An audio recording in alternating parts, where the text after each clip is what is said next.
Hello बच्चों, आशा करता हूँ कि आप स्वस्थ होंगे, मस्त होंगे और अच्छे से अपनी पढ़ाई कर रहे होंगे। बच्चों, आज हम अपने कोऑर्डिनेट ज्योमेट्री चैप्टर की एक्सरसाइज 7.2 को स्टार्ट करेंगे। लेकिन उसको स्टार्ट करने से पहले आपको एक बहुत इंपॉर्टेंट फार्मूला, सेक्शन फार्मूला के बारे में पता होना चाहिए।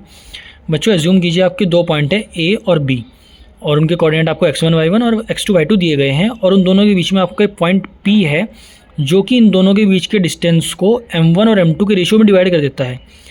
तो बच्चों, सेक्शन फार्मूला का यूज़ करके आप इस P पॉइंट के कोऑर्डिनेट्स को फाइंड कर सकते हैं।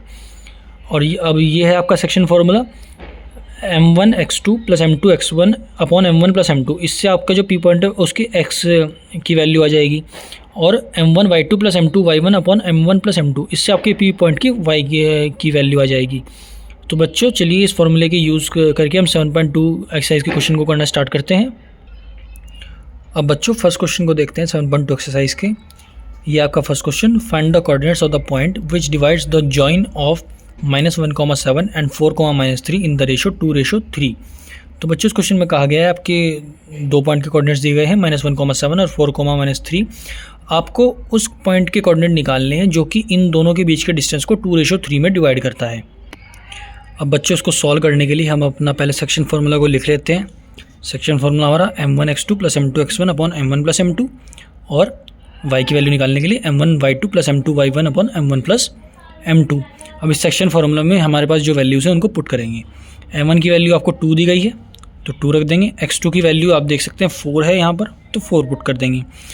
m2 की वैल्यू आपको 3 दी गई है तो 3 पुट कर देंगे। x1 की वैल्यू आपको दी गई है -1, तो -1 अपॉन m1 प्लस m2, 2 + 3 आ जाएगा। सेम इधर m1 की वैल्यू 2, y2 की वैल्यू हमारी -3 प्लस m2 की वैल्यू 3 मल्टीप्लाई में y1 की वैल्यू हमारी 7 अपॉन 2 + 3 m1 प्लस m2 की वैल्यू। अब इनको सॉल्व करेंगे।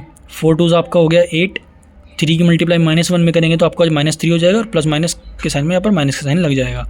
तो यहाँ पर वैल्यू आई 8 - 3, और 2 + 3 आपका 5 अपॉन में आ गया। उसके बाद इधर देखते हैं, -3 की मल्टीप्लाई 2 में तो करेंगे तो आपका -6 आ जाएगा। 7 की मल्टीप्लाई 3 में करेंगे तो आपका 21 प्लस आ गया। 3 + 2 आपका 5 वैल्यू आ गई। अब 8 - 3 करते हैं तो आपका 5 आएगा। 5 को अगर 5 से डिवाइड करेंगे तो आपकी वैल्यू 1 आ गई। -6 + 21 करेंगे तो आपका 15 आ जाएगा। 15 को अगर 5 से डिवाइड करेंगे तो आपकी 3 वैल्यू आ गई। तो बच्चों, ये आपका आंसर आ गया, और ये आपके उस पॉइंट के कोऑर्डिनेट आ गए जो आपके गिवन पॉइंट्स को 2:3 में डिवाइड करता है।